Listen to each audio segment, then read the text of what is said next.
ꯑꯍꯥꯟꯕ ꯃꯛꯇꯗ ꯑꯩꯒꯤ ꯋꯥꯔꯤꯕꯨ ꯇꯥꯕꯤꯔꯤꯕ ꯃꯌꯥꯝꯕꯨ ꯏꯀꯥꯏ ꯈꯨꯝꯅꯕ ꯎꯠꯆꯔꯤ ꯃꯌꯥꯝꯅ ꯑꯩꯒꯤ ꯆꯦꯅꯦꯜꯁꯤꯕꯨ ꯅꯨꯡꯁꯤꯕꯤꯗꯨꯅ ꯂꯥꯏꯛ ꯑꯃꯗꯤ ꯁꯕꯁꯀ꯭ꯔꯥꯏꯕ ꯇꯧꯕꯤꯔꯝꯃꯨ ꯉꯁꯤꯒꯤ ꯋꯥꯔꯤꯁꯤꯗꯤ 2013ꯒꯤ ꯁꯦꯞꯇꯦꯝꯕꯔꯒꯤ ꯗꯦꯠ 8ꯇ ꯊꯣꯛꯈꯤꯕ ꯊꯧꯗꯣꯛꯅꯤ ꯊꯧꯗꯣꯛꯁꯦ ꯀꯃꯥꯏꯅ ꯇꯧꯒꯦ ꯍꯥꯏꯕ ꯃꯇꯝꯁꯤꯗ ꯅꯨꯃꯤꯠꯁꯦ ꯍꯧꯖꯤꯛꯀꯤ ꯏꯃꯨꯡꯁꯦ ꯃꯧꯁꯤꯒꯤ ꯏꯃꯨꯡꯁꯦ ꯃꯤ ꯑꯗꯨꯛꯀꯤ ꯃꯇꯤꯛ ꯌꯥꯝꯅ ꯇꯤꯜꯂꯤ ꯃꯩꯔꯥꯄꯥꯏꯕꯤꯁꯤꯡ ꯀꯧꯕꯤ ꯑꯗꯒꯤ ꯀ꯭ꯂꯕꯀꯤ ꯁꯦꯀ꯭ꯔꯦꯇꯔꯤꯒ ꯄꯨꯂꯞ ꯀꯧꯔꯒ ꯁꯥꯒꯩꯒꯤ ꯑꯍꯜ ꯑꯅꯤꯁꯤ ꯑꯍꯜ ꯃꯌꯥꯝ ꯑꯃ ꯍꯥꯏꯕ ꯇꯥꯔꯦ ꯁꯥꯒꯩ ꯅꯥꯀꯟꯒꯤ ꯁꯥꯒꯩ ꯑꯍꯜ ꯂꯃꯟꯁꯤꯡꯁꯤ ꯋꯥꯔꯤ ꯁꯥꯟꯅꯕ ꯅꯨꯃꯤꯠꯅꯤ ꯊꯦꯡꯉꯁꯨ ꯊꯦꯡꯅ ꯃꯣꯏꯅ ꯋꯥꯔꯦꯞꯁꯦ ꯂꯧꯅꯈꯤ ꯊꯣꯛꯏꯕ ꯊꯧꯗꯣꯛꯁꯤꯅ ꯄꯨꯡ 2 ꯍꯦꯜꯂꯛꯑꯕ ꯁ꯭ꯋꯥꯏꯁꯤꯗ ꯃꯧꯁꯤꯅ ꯂꯩꯀꯥꯏ ꯇꯥꯅꯕ ꯂꯥꯎꯕ ꯍꯥꯏꯇꯥꯔꯦ ꯂꯩꯀꯥꯏ ꯇꯥꯅꯕ ꯂꯥꯎꯕꯗꯒꯤ ꯊꯧꯗꯣꯛꯁꯦ ꯊꯣꯛꯈꯤꯕꯅꯤ ꯁꯤꯒꯤ ꯃꯃꯥꯡꯒꯤ ꯋꯥꯔꯤ ꯑꯩ ꯂꯥꯛꯆꯔꯒꯦ ꯀꯃꯥꯏꯅ ꯊꯣꯛꯈꯤꯕꯅꯣ ꯍꯥꯏꯕꯗꯣ ꯍꯧꯖꯤꯛꯀꯤ ꯃꯧꯁꯦ ꯃꯥꯅ ꯌꯨꯝ ꯄꯥꯜꯂꯤꯕ ꯅꯨꯄꯥꯁꯦ ꯃꯥꯒꯤ ꯃꯄꯨꯔꯣꯏꯕꯁꯤ ꯒꯣꯃꯦꯟꯒꯤ ꯊꯕꯛ ꯇꯧꯏ ꯃꯥꯅ ꯅꯨꯄꯥꯁꯤꯗ ꯂꯩꯔꯛꯄꯁꯤ ꯃꯥꯅ ꯅꯨꯄꯥꯁꯦ ꯀꯔꯤꯅꯣ ꯀꯃꯥꯏꯅ ꯇꯧꯕꯅꯣ ꯃꯥ ꯐꯖꯅ ꯈꯪꯍꯧꯗꯕꯒꯤ ꯃꯔꯝꯅ ꯃꯥꯁꯤ ꯅꯨꯄꯥꯁꯤꯒ ꯅꯨꯡꯁꯤꯅꯔꯒ ꯂꯩꯔꯛꯄ ꯅꯠꯇꯦ ꯃꯃꯥ ꯃꯄꯥꯅ ꯑꯍꯜ ꯂꯃꯟꯅ ꯍꯥꯏꯅ ꯁꯤꯡꯅꯔꯒ ꯊꯥꯖꯔꯛꯄꯅꯤ ꯃꯥꯒꯤꯁꯨꯀꯣ ꯍꯧꯖꯤꯛꯀꯤ ꯃꯧꯁꯦ ꯃꯥꯅ ꯂꯩꯁꯥꯔꯤꯉꯩ ꯃꯇꯝꯗꯁꯨ ꯃꯥꯒꯤ ꯅꯨꯡꯁꯤꯅꯖꯕ ꯈꯪꯅꯖꯕ ꯃꯥꯒꯤ ꯑꯁꯥ ꯑꯣꯏꯕ ꯃꯤ ꯂꯩꯖꯔꯝꯃꯤ ꯊꯝꯖꯔꯝꯃꯤ ꯑꯗꯨꯕꯨ ꯃꯥꯁꯦ ꯃꯁꯥꯒꯤ ꯑꯣꯏꯅ ꯈꯔ ꯆꯝꯖꯩ ꯈꯔ ꯆꯝꯊꯣꯛꯅ ꯍꯤꯡꯕ ꯄꯨꯟꯁꯤ ꯑꯃ ꯑꯣꯏꯖꯩ ꯇꯁꯦꯡꯅ ꯍꯥꯏꯔꯒ ꯌꯥꯝꯅ ꯀꯦꯗꯅ ꯈꯣꯠꯇꯅ ꯃꯇꯝꯁꯤꯒꯤ ꯏꯔꯥꯡꯗ ꯃꯥ ꯀꯌా ꯌꯥꯎꯗꯦꯕ ꯌꯥꯎꯕꯁꯨ ꯍꯩꯇꯦ ꯑꯗꯒꯤ ꯀꯦꯒꯦ ꯈꯣꯠꯀꯦꯅ ꯈꯜꯂꯁꯨ ꯃꯥꯁꯦ ꯀꯌꯥ ꯄꯛꯆꯗꯕ ꯍꯥꯏꯇꯥꯔꯦꯅꯦ ꯑꯁ ꯄꯛꯇꯕꯁꯤꯕꯣ ꯀꯥꯏꯅ ꯏꯆꯝ ꯆꯝꯅ ꯑꯗꯨꯝ ꯂꯩꯖꯩ ꯃꯥꯒꯤ ꯆꯝꯖꯕ ꯃꯇꯧꯁꯤꯗꯀꯣ ꯃꯥꯒ ꯅꯨꯡꯁꯤꯅꯖꯔꯛꯄ ꯅꯨꯄꯥꯁꯦ ꯃꯥꯅ ꯊꯦꯡꯅꯔꯛꯄ ꯅꯨꯄꯥꯗꯤ ꯑꯃꯅꯤ ꯑꯗꯨꯝ ꯊꯦꯡꯅꯖꯩ ꯑꯗꯨ ꯃꯥꯅ ꯂꯥꯁꯇ ꯊꯃꯣꯏ ꯀꯥꯏꯖꯍꯧꯕ ꯍꯥꯏꯇꯥꯔꯦ ꯃꯥꯅ ꯄꯨꯟꯁꯤꯒꯤ ꯂꯦꯞꯄꯒꯦꯅ ꯈꯟꯖꯈꯤꯕ ꯅꯨꯄꯥꯁꯦ ꯀꯥꯏꯅꯈꯤꯕꯒꯤ ꯃꯔꯝꯁꯤꯅꯤꯀꯣ ꯅꯨꯄꯥꯁꯤꯅ ꯃꯥꯒꯤ ꯃꯑꯣꯡꯁꯦ ꯀꯌꯥ ꯄꯥꯝꯗꯕ ꯃꯥꯜꯂꯦ ꯍꯥꯏꯗꯤ ꯃꯥꯅ ꯏꯆꯝ ꯆꯝꯅ ꯍꯤꯡꯖꯕ ꯄꯨꯟꯁꯤꯁꯦ ꯄꯥꯝꯗꯕ ꯃꯥꯜꯂꯦ ꯃꯥꯅꯗꯤ ꯌꯥꯝꯅ ꯊꯥꯖꯔꯨꯔꯀꯣ ꯃꯥꯒꯤ ꯁꯦꯜ ꯐꯥꯎꯕ ꯑꯩꯈꯣꯏꯒꯤ ꯆꯥꯎꯊꯣꯛꯅꯕ ꯍꯌꯦꯡꯋꯥꯏ ꯂꯩꯔꯀꯥꯟꯗ ꯈꯔ ꯅꯨꯡꯉꯥꯏꯅꯕ ꯀꯥꯏꯅ ꯁꯦꯜꯒꯥꯁꯦ ꯑꯩꯈꯣꯏ ꯊꯪꯖꯔꯨꯕꯒ ꯍꯥꯏꯕꯗꯣ ꯁꯦꯜꯒꯥꯁꯦ ꯊꯪꯇꯣꯛꯎꯔꯒ ꯅꯨꯄꯥꯁꯤꯅ ꯑꯇꯣꯞꯄ ꯑꯍꯦꯟꯕ ꯑꯃ ꯎꯔꯒꯀꯣ ꯃꯉꯣꯟꯗ ꯀꯥꯏꯅꯅꯤꯡꯕꯒꯤ ꯋꯥꯍꯩꯁꯦ ꯍꯥꯏꯔꯛꯄꯁꯤꯗ ꯃꯥꯁꯦ ꯌꯥꯝꯅ ꯊꯃꯣꯏ ꯁꯣꯛꯈꯤ ꯑꯉꯥꯡ ꯃꯆꯥꯁꯨ ꯅꯠꯇ꯭ꯔꯕꯅꯤ나 ꯃꯥꯁꯦ ꯃꯇꯝꯗꯨꯗ ꯌꯥꯝꯅ ꯏꯀꯥꯏꯈꯤ ꯍꯥꯏ ꯏꯀꯥꯏꯕꯗꯒꯤ ꯃꯥꯁꯦ ꯅꯨꯄꯥꯁꯦ ꯀꯣꯏꯒꯗꯕꯅꯤ ꯐꯔꯦ ꯅꯪꯉꯣꯟꯗꯒꯤ ꯂꯥꯞꯊꯣꯛꯈ꯭ꯔꯗꯤ ꯐꯔꯦ ꯅꯪꯒꯤ ꯅꯨꯡꯉꯥꯏꯕ ꯑꯣꯏꯌꯣꯅ ꯈꯜꯂꯒ ꯃꯥꯁꯦ ꯅꯨꯄꯥ ꯍꯥꯏꯕ ꯖꯥꯠꯁꯦ ꯁꯨꯡꯊꯥ ꯊꯥꯖꯈꯤꯗ꯭ꯔꯦꯕꯀꯣ ꯁꯤꯗꯒꯤ ꯃꯌꯨꯝ ꯃꯀꯩ ꯄꯥꯟꯕꯒꯤ ꯃꯇꯝ ꯍꯦꯟꯗꯣꯛꯈꯤꯗꯣꯔꯦꯅ ꯑꯍꯜ ꯂꯃꯟꯁꯤꯡꯅ ꯍꯥꯏꯇꯥꯔꯦ ꯃꯥꯒꯤ ꯃꯃꯥꯁꯤꯅ ꯌꯥꯝ ꯃꯔꯨꯑꯣꯏꯅ ꯌꯨꯝ ꯄꯥꯜꯂꯣꯅ ꯍꯥꯏꯕꯗꯒꯤ ꯃꯥꯁꯦ ꯅꯨꯄꯥꯁꯤꯗ ꯄꯥꯜꯂꯛꯈꯤꯕꯅꯤ ꯁꯨꯃꯥꯏꯅ ꯃꯥꯁꯦ ꯃꯥꯒꯤ ꯃꯄꯨꯔꯣꯏꯕꯁꯤꯒ ꯂꯨꯍꯣꯡꯉꯒ ꯂꯩꯃꯤꯟꯅꯔꯒ ꯃꯥꯁꯤ ꯃꯄꯨꯔꯣꯏꯕꯒ ꯃꯥꯒꯁꯦ ꯈꯔ ꯀꯣꯏꯇꯛ ꯆꯠꯂꯤ ꯃꯄꯨꯔꯣꯏꯕꯅꯀꯣ ꯍꯥꯏꯔꯛꯄꯗꯨ ꯃꯥ ꯍꯣꯏ ꯍꯣꯏꯅ ꯑꯗꯨꯝ ꯌꯥꯏ ꯃꯥꯒꯤ ꯑꯅꯤꯡꯕ ꯑꯄꯥꯝꯕ ꯃꯌꯥꯝ ꯑꯃ ꯂꯩꯔꯁꯨ ꯃꯥꯒꯤ ꯃꯄꯨꯔꯣꯏꯕꯁꯦ ꯃꯥꯁꯦ ꯗꯥꯏꯔꯦꯛ ꯍꯦꯛꯇ ꯍꯥꯏꯕ ꯉꯝꯗꯕꯒꯤ ꯃꯔꯝꯅ ꯍꯥꯟꯅ ꯃꯃꯥꯡꯗ ꯂꯣꯏꯅꯔꯛꯄ ꯅꯠꯇꯕꯅꯤ ꯃꯥꯅ ꯀꯣꯏꯇꯛ ꯆꯠꯆꯩꯌꯦꯕꯀꯣ ꯌꯥꯝꯅ ꯍꯪꯒꯣꯏꯅ ꯆꯠꯆꯩ ꯂꯩꯁꯥꯕꯤꯒ ꯃꯧꯒꯁꯦ ꯌꯥꯝꯅ ꯈꯦꯠꯅꯩ ꯀꯣ ꯌꯥꯝꯅ ꯈꯦꯠꯅꯖꯩ ꯍꯥꯏ ꯃꯥꯅ ꯂꯩꯁꯥꯔꯤꯉꯩꯗ ꯐꯪꯕ ꯏꯁꯥꯗ ꯋꯥꯏ ꯁꯪꯕꯗꯨꯒ ꯃꯧ ꯑꯣꯏꯔꯒꯗꯤ ꯏꯁꯥꯁꯦ ꯄꯨꯔꯥ ꯐꯥꯖꯤꯜꯂꯦ ꯄꯨꯡꯐꯥꯗ ꯐꯥꯖꯤꯜꯂꯒ ꯀꯩꯅꯣꯝꯃ ꯇꯧꯋꯦ ꯃꯥꯒꯤ ꯃꯅꯦꯝꯄꯣꯛꯁꯦ ꯍꯧꯖꯤꯛꯀꯤ ꯃꯧꯁꯤꯒꯤ ꯃꯅꯦꯝꯄꯣꯛꯁꯦ ꯃꯥꯁꯨ ꯌꯥꯝꯅ ꯑꯩꯈꯣꯏꯒꯤ ꯋꯥ ꯄꯦꯠꯄ ꯊꯕꯛ ꯑꯃ ꯇꯧꯕ ꯃꯇꯝꯗ ꯁꯤꯁꯤꯃ ꯇꯧꯔꯗꯤ ꯐꯔꯦ ꯍꯥꯏꯕꯗꯣ ꯍꯥꯏꯗꯕ ꯑꯦꯛꯖꯥꯝꯄꯜ ꯑꯦꯟꯁꯥꯡꯁꯤꯃ ꯂꯣꯏꯔꯦꯗꯅ ꯁꯤꯁꯤꯃ ꯍꯥꯞꯆꯤꯜꯂꯗꯤ ꯍꯥꯎꯒꯗꯕꯅꯤ ꯍꯥꯏꯕ ꯑꯦꯟꯁꯥꯡꯁꯤ ꯌꯥꯝꯅ ꯍꯥꯎꯔꯦꯕ ꯉꯁꯤ ꯑꯦꯟꯁꯥꯡꯁꯦ ꯃꯄꯨꯔꯣꯏꯕꯅꯁꯨ ꯍꯥꯎꯋꯦ ꯑꯗꯩ ꯃꯀꯨꯕꯣꯛꯅꯁꯨ ꯌꯥꯝꯅ ꯍꯥꯎꯋꯦ ꯉꯁꯤꯒꯤ ꯑꯦꯟꯁꯥꯡꯁꯦ ꯍꯥꯏꯔꯝꯃꯕꯀꯣ ꯊꯨꯝ ꯌꯥꯛꯏ ꯅꯠꯇ꯭ꯔꯒ ꯊꯨꯝ ꯈꯔ ꯋꯥꯠꯂꯤ ꯅꯠꯇ꯭ꯔꯒ ꯃꯣꯔꯣꯛ ꯈꯔ ꯋꯥꯠꯂꯤ ꯁꯤꯒꯤ ꯋꯥꯍꯩꯁꯦ ꯃꯥꯒꯤ ꯃꯅꯦꯝꯄꯣꯛꯁꯦ ꯌꯥꯝꯅ ꯍꯥꯏꯒꯜꯂꯦꯕ ꯃꯅꯦꯝꯄꯣꯛꯁꯦ ꯃꯥ ꯃꯁꯥꯒꯤ ꯑꯣꯏꯅ ꯃꯤꯅ ꯇꯧꯕ ꯊꯕꯛ ꯑꯃꯠꯇꯗ ꯃꯥ ꯁꯤꯡꯊꯥꯅꯗꯦ ꯑꯣꯡꯂꯤ ꯃꯥꯅ ꯇꯧꯕ ꯊꯕꯛꯇꯣ ꯑꯗꯨꯈꯛ ꯐꯖꯔꯦ ꯕꯖꯥꯔꯗꯒꯤ ꯄꯣꯠ ꯂꯩꯔꯁꯨꯅꯦ ꯃꯥꯒꯤ ꯃꯅꯦꯝꯄꯣꯛꯁꯤꯅ ꯂꯩꯔꯤꯕ ꯄꯣꯠꯁꯦ ꯁꯤꯅ ꯏꯐ ꯐꯖꯗꯣꯏꯅꯤ ꯃꯥꯅ ꯏꯍꯦꯟ ꯍꯦꯜꯂꯦ ꯍꯥꯏꯕꯒꯤ ꯃꯑꯣꯡ ꯑꯃꯗ ꯃꯥꯒꯤ ꯃꯅꯦꯝꯄꯣꯛꯁꯦ ꯂꯩꯖꯩ ꯁꯤꯅ ꯃꯥꯒꯤ ꯃꯅꯦꯝꯄꯣꯛꯁꯤꯒꯤ ꯌꯥꯅꯕ ꯆꯠꯄ ꯍꯥꯏꯇꯥꯔꯦꯅꯦ ꯑꯉꯥꯡ ꯃꯆꯥꯃꯛ ꯅꯠꯇꯕꯅꯤꯅ ꯌꯨꯝ ꯄꯥꯜꯂꯛꯏꯗꯨꯀꯣ ꯐꯖꯅ ꯃꯦꯆꯤꯌꯣꯔ ꯑꯣꯏꯔꯀꯥꯟꯗ ꯄꯥꯜꯂꯛꯄꯅꯤꯅ ꯃꯤꯒꯤ ꯃꯃꯥꯡꯗ ꯈꯟꯅꯕꯗꯣ ꯏꯀꯥꯏꯖꯕꯀꯣ ꯑꯁ ꯃꯤꯅ ꯑꯩꯁꯦ ꯕꯥꯞ ꯌꯥꯝ ꯇꯥꯗꯦ ꯍꯥꯏꯒꯤꯗ꯭ꯔꯥ ꯈꯟꯕꯒꯤ ꯋꯥꯈꯜꯂꯣꯟꯁꯤꯗ ꯃꯧꯁꯤꯅ ꯌꯥꯝꯅ ꯋꯥꯅ ꯍꯣꯠꯅꯖꯩ ꯃꯥ ꯄ꯭ꯔꯦꯒꯅꯦꯟ ꯑꯣꯏꯔꯛꯄ ꯃꯇꯝꯗꯀꯣ ꯑꯍꯥꯟꯕꯒꯤ ꯃꯆꯥꯅꯨꯄꯤ ꯑꯃ ꯐꯪꯖꯩ ꯃꯆꯥꯅꯨꯄꯤꯁꯦ ꯐꯪꯗ꯭ꯔꯤꯉꯩ ꯃꯇꯝꯗ ꯃꯥꯁꯦ ꯃꯁꯥꯁꯦ ꯌꯥꯝ ꯅꯨꯡꯉꯥꯏꯇꯦꯕ ꯑꯩꯈꯣꯏꯒꯤ ꯅꯨꯄꯤ ꯑꯣꯏꯕꯒꯤ ꯌꯥꯝꯅ ꯅꯨꯡꯉꯥꯏꯇꯕ ꯃꯤꯔꯣꯜꯂꯛꯄꯒꯤ ꯌꯥꯝꯅ ꯇꯥꯏꯃꯤꯡ ꯑꯃ ꯑꯩꯈꯣꯏꯒꯤ ꯃꯁꯥ ꯅꯨꯡꯉꯥꯏꯇꯕꯒꯤ ꯇꯥꯏꯃꯤꯡ ꯑꯃ ꯂꯩꯕ ꯃꯇꯝꯁꯤꯗꯀꯣ ꯃꯅꯦꯝꯄꯣꯛꯁꯤ나 ꯑꯗꯨꯝ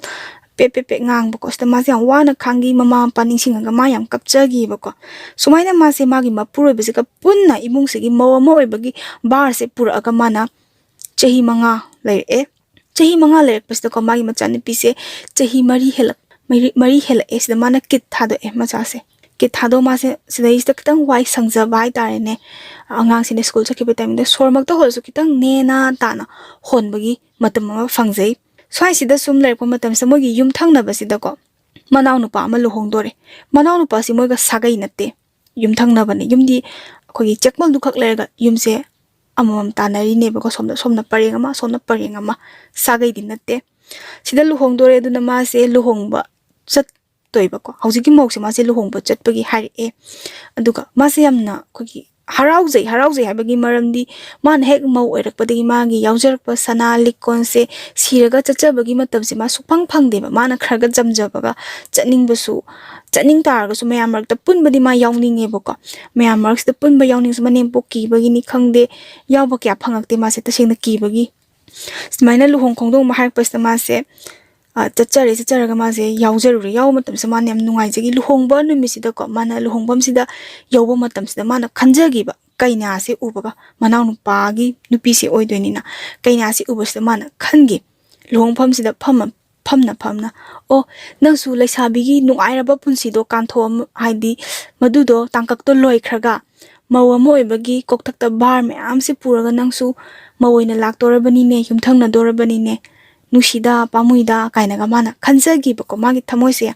yamna ke haini nungaitaba ma phaujaba ko mana hingi sumaina atei moksisu handi mawga leisabi ka sikhenai dina dumaina hingdoini ko ina khalaga mana nungaitaba phaujagi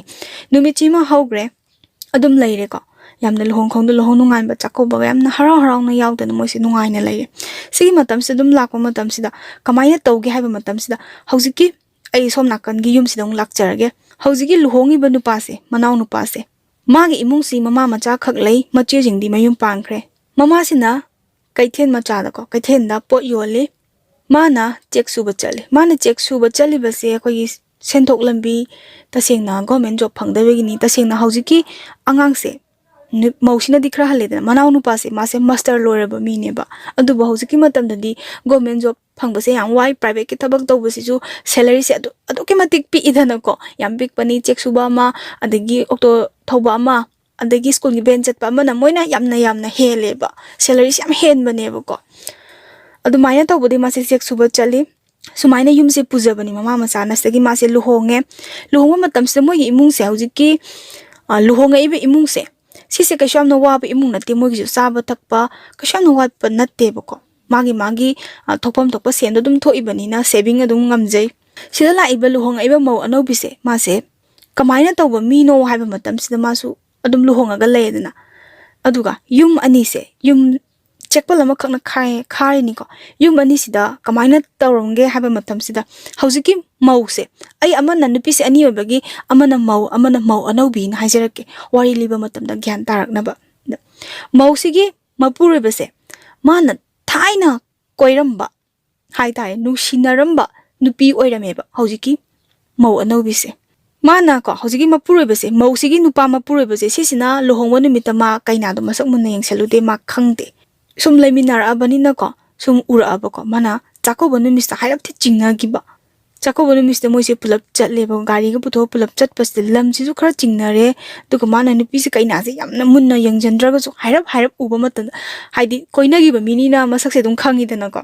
mase ningjing mangjing tor mase os aina koirama nupi ni na mase khallaga mase as kamai toino ka swaiga lawbu masa sida ko nupa sida fawi sumai lairak pasida nupa sina yamna lona yengba hawi haujiki mausigi mapurabase sisina mau anoubi sida mana lona yengba hawi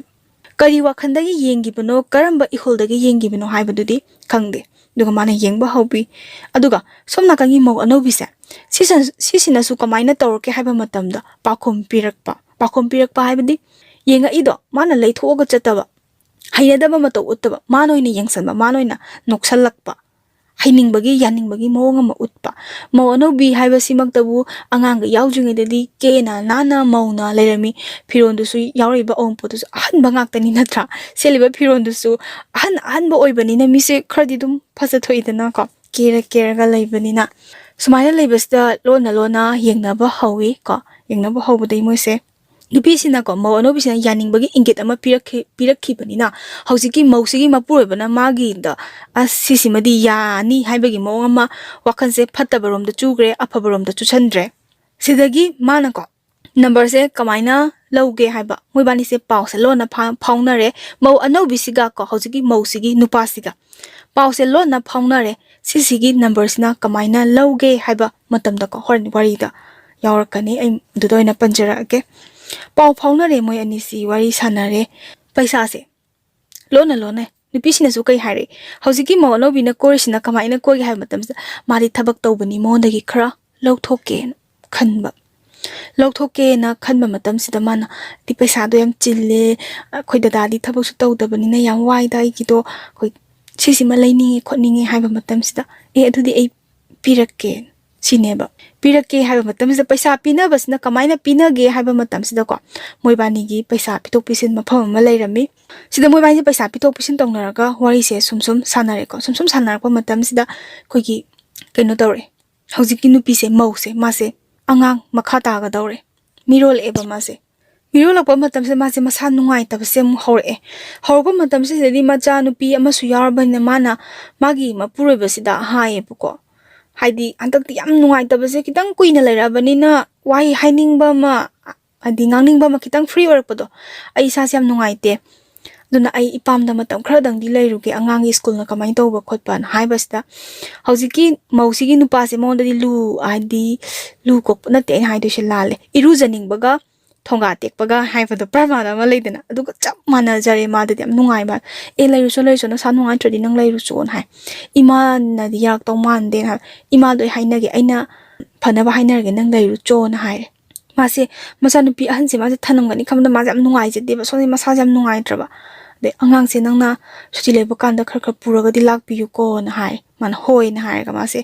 challe ko macha nupi sina ma bo ka ma pa ga na yengsel junu ma masa so jum nungai tabagi mapam da mase matam khra leire de mama na su ko mapam gi ma boi popi mama na su leiro na sa nungai traga di leiro na mase leire ko matam khra somda na kamain tawge da magi nupi se leitringai matam sida hojiki nupa se ko mausigi nupa sna chance lo na ba hor eba tholo una sena moina tholo una se haibagi sida wahi wata se ai myam da kenom tang haija hoge wahi wata se phajada ba wahi ngaktani oyak toise phajada ba thabak ne ba tawri se do wahi se soiki lanki ba yar su ngak piyu phatta ba wakhalom da chatpi gino loksing oyo na loksing oibiyo na haija bani adum da khando piyo na in hana haijari ahing sida tholo na kokte ebuko ada wari se moibani se kya sana de message oina lona pau phongna ba tare ne pau phongna basida nupisina yaro na kanthokpa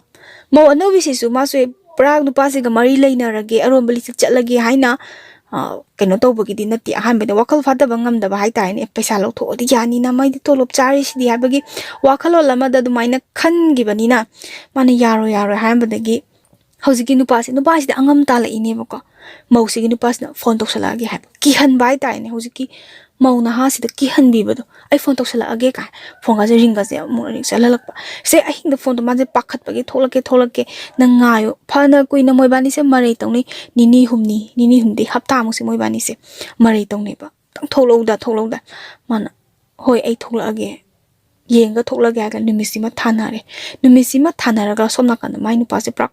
hoji mausi gi nu pa se madi prak free oi ni macha nu pidu di mabok to minare ni madi mathan ta to mini de na ko somna kan ma gi mapuroi bana ko somgi imung se mo no bi imung se manipur na tungi ba mapuroi bana tumda gi ba timing se ma henga ga ma se thwe mapuroi ba si ju thabak to wan suru bani na ko tumda gi ba timing makeup thok ta ba timing hai tare ni se si da mana phone se tawraga kaure moi jekpal se khadi khana ba sagai na tabina jekpal di khana raga jekpal se am sang pro roll loina khajangi bidi na tab khala moi yendau howe ko yendau si toilet oiduni ba hojiki mawano bigi mogi imungi su maning se toilet aduga hojiki mau se mogi imungi si toilet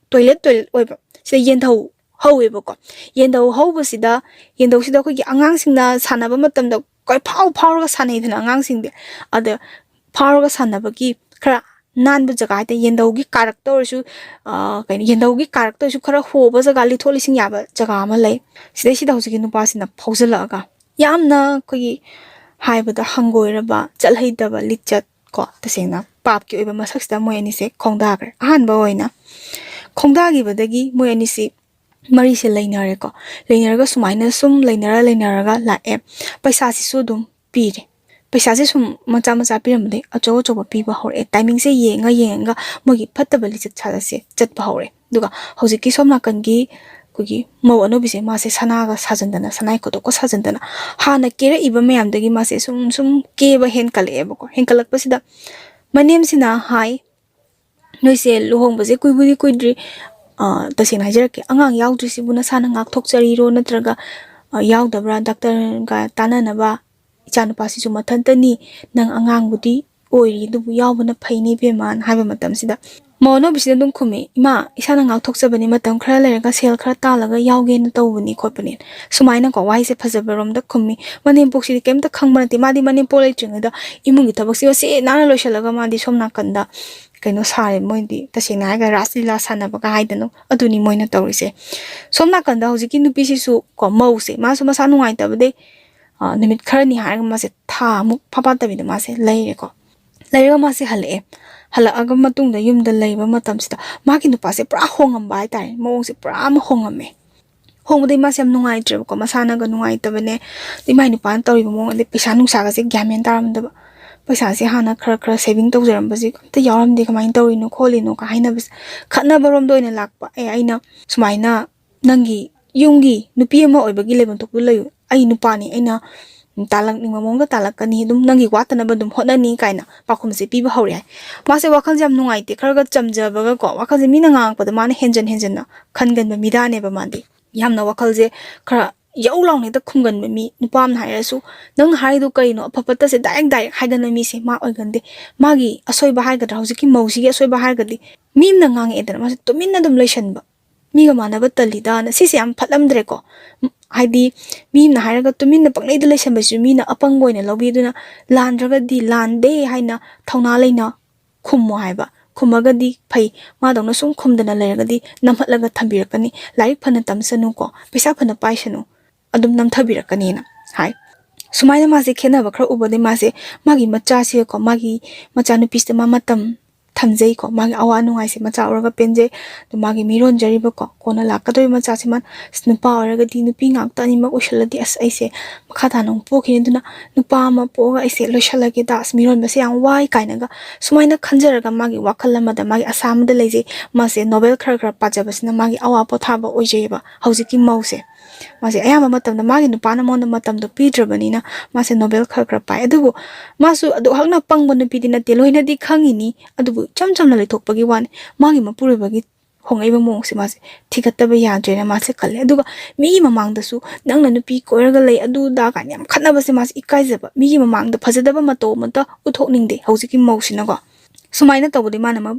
magi mapuribagi phone se kamaya lawgani haiba matamsida mana magi phone se balance haptreba magi phone se balance haptre man phone lamta tawge khotke na magi mapuribas thai nang balance yaudre ai balance yaudre athubagi nem da tawge na haga mana magi phone balance yaudabagi na masa magi mapuribagi phone se mana lawi semana toina wari shanaba toina message thanaba mi se yengi message samta yaramde ko call dong na bisi mana yengiba phangdaba amata yaramdaba haitare ne yam singno hone hojiki nupa sisu mase yum chingna basi inone singna de da khote da mase khallaga phone se tawre ko ma tawum lai tawni mana manaw bi thokpam da toksana ga mase pigre zai mana khal ai nupa hongai mo se mase bu jar yam sanar ba zala jar sanar ga mase pesa manghala zala kaina somna kanda mu por e porpodegi sum lebes da mase noma hinga mase lenge na haidi kreka tawi mo khoje mase makeup tholakpa masa su kya miro lengai matam na kya su nungai ba oi da bani na mase makeup thokchar pa jani da makeup tholakpa sida magi mapure ba se lepaga leram ba jani da mase swai lawi ma lepi jibo na haidi maiduna blab to nga na thalaga lepam bodi phaba adu magi mapure ba song saba na mase oirum hor ma lepi male ta sena ma pan thoni mali ne kaina ga mase khallaga mase tummaga lay dum tum horaga dum lay tumma matam sida magi mapure ba se phose mela ga thoki basna changaktre ad mase sum changak ta inusi changaktre ji bo kaina khallaga khanjana ngai matam sida magi mapure ba phalang chang pa man hogalaga thoga yenge na tawri ngai gi talak se sida magi mapure ba se phalang na changak pa ko hojiki mausi gi nupa se ane mase makhong hamui male na khala mase mu hiptharaga phana kuina ko minute pungai mukti phara phadar ma chap chana khanghaudre khangri ngai talak sida mu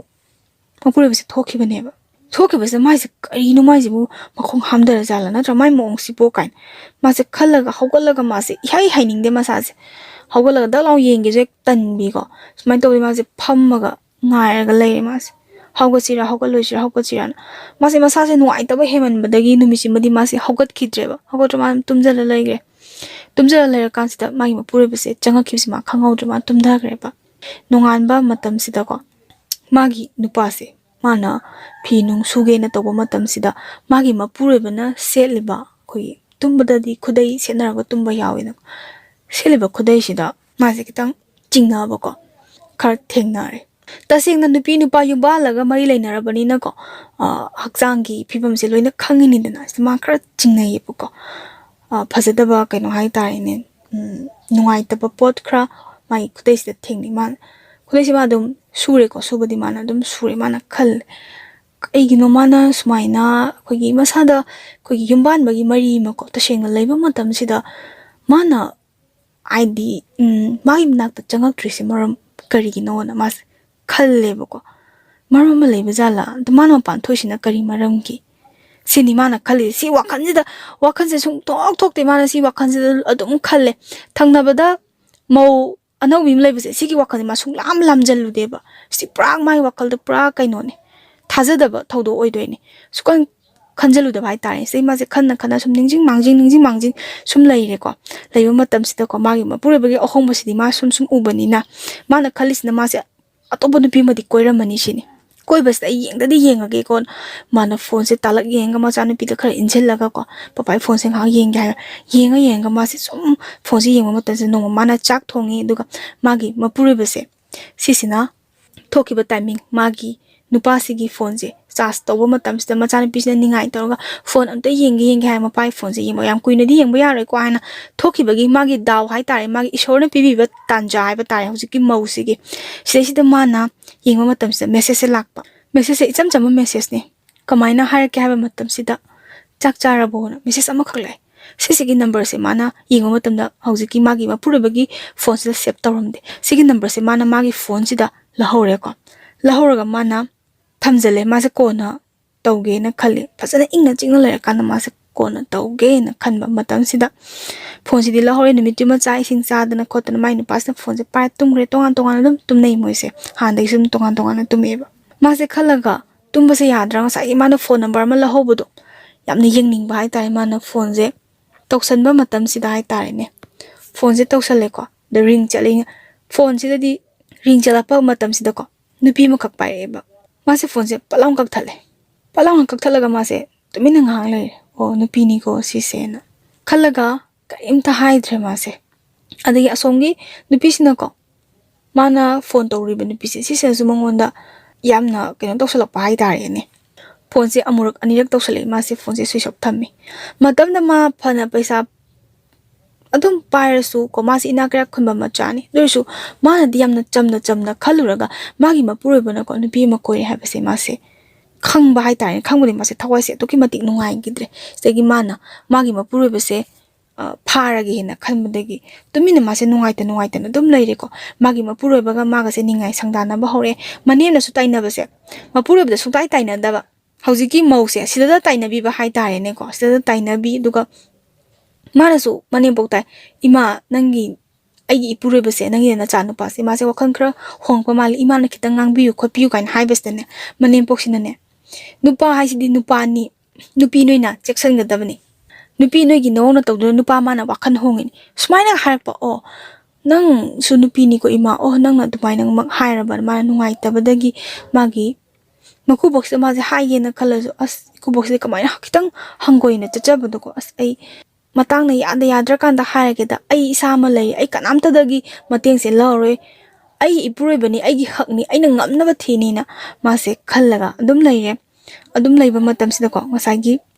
ma se phone number da ma se lining or ga di si number se khangadi na ma se khallaga leiba matam sida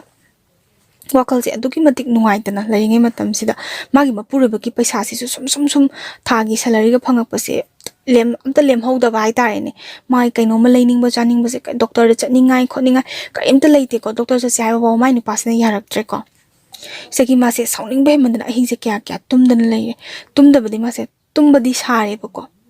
tumba sum sar ga lebe sa magi nu pasina ne ahing da hai ba tare ne ahing da thokraga thenga hanjalak se ma se taweba Say ma khalina phone wari se lona sanarira na khalaga mase masa so yam nuaitrasu nuaitana haiba tare nuaitrasu nuaitana mase nongma hawgalaga mase inare ko inabase yam tamna ine ada mai se thandalane inabani na yam waba ko adagi laibak phaba haigadra koi thabal manga se inabase mai nupa se maning thong se yam tapna hangdoi mai nupa se maning thong hangdokpa matam se mase thangnaba ka se ki thongjin se mase lepeba lepaga problem thong hangtoga chachibase mase inaraga mana loni matam sida ko magi mapure basina magi yumthangnabagi sagi yendause karak phongjabamle ada phawjangi base ma ui mase swai law kaino ne na hojikkido mai mapure bari mana migi sona changi se kaino hai matam sa magi wakhal se lai o sida mawoma lei ko khoi ka maw emina ba ma lei ko na khamde mase yam nungai tabadi mase tuminna ko mase miro mane migi maning me a hindu ji mase kaya chaning daba hai tare ne changning daba dagi masina hapet chalaga yengba jani da yengba se mase keshum udi mi magi maning da yengsan be wani chekpol na ka khaye yendaw me amrak ta mase kemta udeba karimta udaba de mase wakal je nungai ta na leibasida changa mase phamaga leire phana kuina phami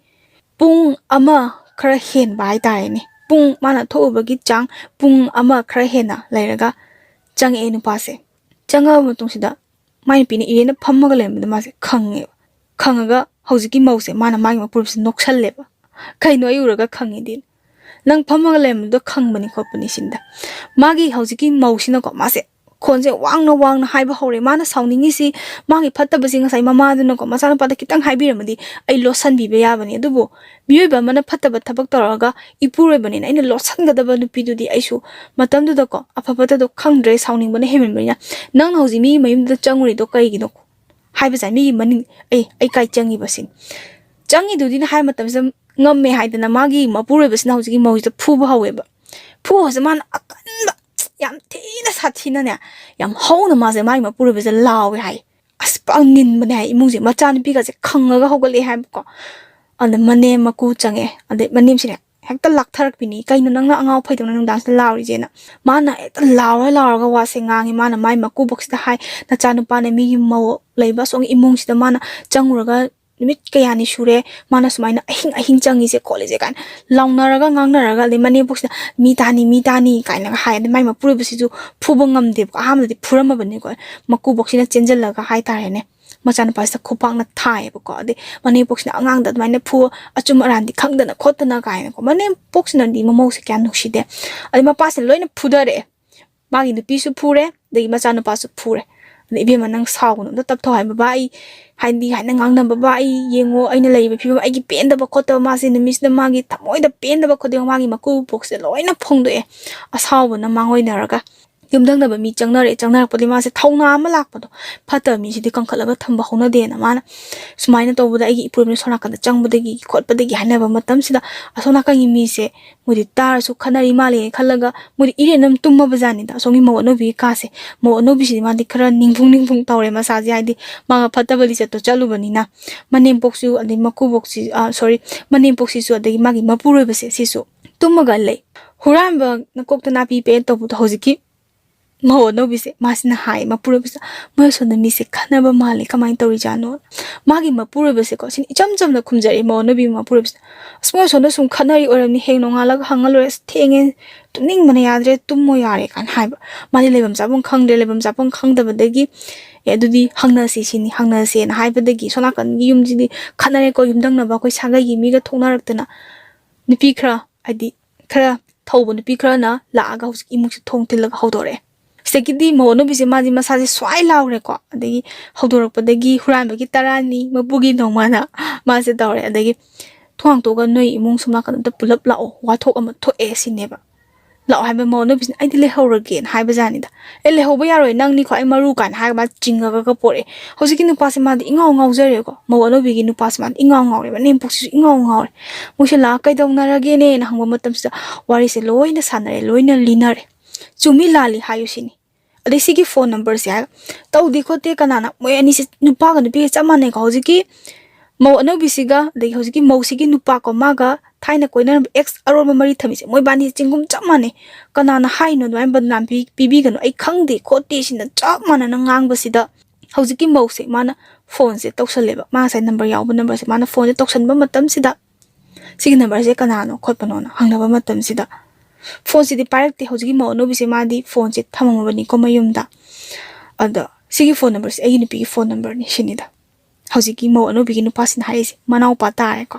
अदा मनाउ पासिन हाइपदसी वारी से लोय हाइनबा मतम से मोइसे कमाइन तौसे हाइनो वारी से सानारे खनारे लाउनारे अदगी अहल सिंगना हाय सागई अनिगी अहल को खर खर मचिन चत अहल सिंगसिन हाइने लोइना चुम्मे नोइना हाइदु चुम्मे अदैति वारी से वारो शिलमा पुरसी करिनो नंग हाइनिंगी से अदगी इबेमा नंगसु कमाइना मरिदु लैनरिनो हाइरोसिन मिगिदि angang ni angang ko iba ni pakat boy kay boy loin haidore mo no bisina mana sumaina tawdegi ibani mari leinagi bani ibani sumaina de phone number se kamaina longnari no ibani se na haiba matam sida phone number se kamaina loge haiba matam se pakhang lei sabi gi mong dani moina phone number lawri se hojiki nu mausigi nu pasis na phone number piro na hojiki mo no bis ingit se toina tawbo yengak pa khudingi mobile lona yeng hadi pakhang amna lai sabi ama de lona phone number piro kaina ingit tawna bado ahalla malega adumaina mane ingit torpodagi aina chema chete iraga monda pigi bani shini adagi aina monda isu paisa lawi kholi sigi sanai kudop saba adagi lik saba su paisa se hapine loina haidore ko mono bisina da paisa na kamaina pinai haiba matam sida paisa sina mogi checkpal khaina checkpal gi ahoba koi cheki ahoba khara thammi dana ko thamma aduda paisa se mana thamam den paisa se thamme haga mana changjala paisa se lawba sumaina lawnei sumaina loina haidore ko haidorpodagi mausi sumaso am kappe thawai se nungaite di manim pongna monda haiba ko mai penda base loina mak phongdo enumisida ko numisini 2013 gi September gi date ache chigi numitine ba oise ana ma loina pen da haina matam sida hojiki ko manau nupa se mau anobi gi nupa se ma jam nungaite o nahandagi aina icham chamna so nomdana khotna tali base nangi damakta ni khalla nangna tumain torba fare ai nanga leminabati leminaroi kholaroi hai adagi songi nupa sida hange nang nupi se lowdoirana lowgadra ina ko nupa sina iyak torle ko hojiki mausi nupa se mas iyak torle saga gi ahal ani sinai lowbu sungya yar lowraba nang kogi ta sengna haraga ate urasu I khengalak ko mayam basing manau pasing laidana ko sagai anigi nangna ko mau anobi se hek lawraba na ko na thengna pham da dum hat kani hai ba tasingna si chatna ba ya ba thabak natte yum paminarga lairaga yum amada nupi ama leminarba matam sida nangna adugumba chatna bido tawragadi phana aina yarsu amana yarsu akogi sagai si oina chatnadi adudi mathang horaiba angang singnasu moide dumain tawgibado yagibanina haibagi angang sida makok amam chugini aduna longna leina sungya yaro sagai sidagi noi bani mak tanthokani aduga thengna mafam da su noi sungnung nungai roi sini haise sumaina haibadi upai letabani waroi haidi wase loishanagre hojiki mono bise masu arambali se chalurabani mapam da hankre mapangi mi korgal leiba ngamroi loba ngamroi na ko ai sona kan ija dabi longna ba yang kanna honarami adu ija dabi do pi gidre somna kan habdi mausigi nupa mapure bese mondagi ija dabi longna ba yang kanna honaram bai ta adu upai leigide masu adum leire ko magi punsi lambi sida hojiki mausi su magi mapure bese ka hingminari haibagi wani mana thajabasi ma thamgidre masu doki matik saungningi bagi ko macha ani du ko ma punna leire hoji yamna dum macha ani dugi asada di hingjari hingbadi punna hingminari magi thamoina di nungai taba madi adum hauje bako man amu su nungai rakte hojiki mausina o nupi haibase toli da ko nupa di adum phatabali chatlama chalurasu yum sida di dum lengdina lehalliba dubu apang binang di pangi da koi be ma nangna pangbanina nangdi napamda leiraga halledo nangi narai bakse thi da ko nungai na leijaga da kaishuna taba sel khara duna kaina ma se khalle hai ade wakhal su ma masa se nungai jade ai je wakhan thelida ngaktangi asawbuduna migi macha do mapam dam halangre phattaba ipurubasna kankhalaga thamme ko na khambadei ma se sigi nungai tabasi su dum phawi hai hojiksu yam nungai jade na sini ngasigi wari se sida loishinjare aigi oiba site tagi mayam da kitang haijening base ko phattabase kankhalaga thambase phatte dubu ꯅꯨꯄꯤꯁꯤꯡ ꯍꯥꯏꯇꯥꯔꯦꯅꯦ ꯌꯥꯝ ꯉꯟꯅ ꯅꯧꯅ ꯃꯌꯨꯝ ꯄꯥꯜꯂꯒ ꯋꯥꯈꯜ ꯐꯥꯊꯕ ꯉꯝꯗꯗꯅ ꯃꯌꯥꯝ ꯑꯃ ꯌꯥꯎꯔꯤꯗꯅꯀꯣ ꯄꯩꯁꯥ ꯈꯛꯇꯪ ꯍꯥꯟꯅ ꯃꯤꯠꯇ ꯎꯕ ꯑꯗꯨ ꯎꯕꯤꯒꯅꯨ ꯁꯨꯃꯥꯏꯅ ꯇꯧꯕꯤꯒꯅꯨ ꯐꯠꯇꯦ ꯃꯤꯒꯤ ꯅꯨꯄꯤ ꯑꯉꯥꯡ ꯂꯩꯔꯤꯕ ꯅꯨꯄꯥꯗꯒꯤ ꯁꯦꯜ ꯂꯧꯊꯣꯛꯀꯅꯤꯅ ꯈꯟꯕ ꯋꯥꯈꯟꯗꯨꯁꯨ ꯐꯠꯇꯦ ꯑꯗꯒꯤ ꯅꯨꯄꯥꯁꯤꯁꯨ ꯃꯤꯒꯤ ꯌꯨꯝ ꯄꯥꯜꯂꯛꯏꯕ ꯅꯧꯅ ꯌꯨꯝꯕꯥꯜ ꯂꯝꯕꯤꯗ ꯈꯣꯡꯗꯥꯖꯔꯤꯕ ꯅꯨꯡꯉꯥꯏꯕ ꯑꯁꯥ ꯀꯌꯥꯒ ꯂꯣꯏꯅꯔꯤꯕ ꯃꯤꯗꯨꯗ ꯍꯨ ꯀꯥꯝꯁꯟꯗꯅ ꯉꯥꯛꯇꯪꯒꯤ ꯑꯄꯥꯝꯕ ꯈꯔꯒꯤꯗꯃꯛꯇ ꯃꯤꯒꯤ ꯄꯨꯟꯁꯤꯕꯨ ꯃꯥꯡꯍꯟꯕꯤꯒꯅꯨ ꯑꯗꯨ ꯐꯠꯇꯦꯅ ꯍꯥꯏꯖꯅꯤꯡꯉꯤ ꯐꯠꯇꯕ ꯃꯣꯏꯅ ꯁꯨꯃꯥꯏꯅ ꯐꯠꯇ꯭ꯔꯁꯨꯀꯣ ꯍꯧꯔꯛꯏꯕ ꯃꯌꯥꯝꯁꯤꯗꯅꯤ ꯑꯩꯅ ꯍꯥꯏꯖꯔꯤꯕꯁꯦ ꯑꯩꯅ ꯌꯥꯝꯅ ꯈꯪꯉꯩꯗꯅ ꯍꯥꯏꯖꯕꯗꯤ ꯅꯠꯆꯗꯦ ꯐꯠꯇꯕ ꯊꯕꯛꯁꯤꯗꯤ ꯇꯧꯗꯕꯅ ꯐꯩꯗꯅ ꯑꯗꯨꯒꯤ ꯈꯤꯇꯪ ꯍꯥꯏꯖꯕꯅꯤ ꯐꯔꯦ ꯑꯩ ꯋꯥꯔꯤꯁꯤ ꯁꯤꯗ ꯂꯣꯏꯁꯤꯟꯖꯔꯒꯦ ꯑꯩꯅ ꯍꯥꯏꯕꯗ ꯁꯣꯏꯈꯤ ꯂꯥꯟꯈꯤꯕ ꯋꯥꯍꯩ ꯋꯥꯇꯥ ꯐꯖꯗꯕ ꯌꯥꯎꯔꯁꯨ ꯃꯌꯥꯝꯅ ꯉꯥꯛꯄꯤꯌꯨ ꯍꯥꯏꯕ ꯋꯥꯐꯝ ꯊꯝꯖꯔꯤ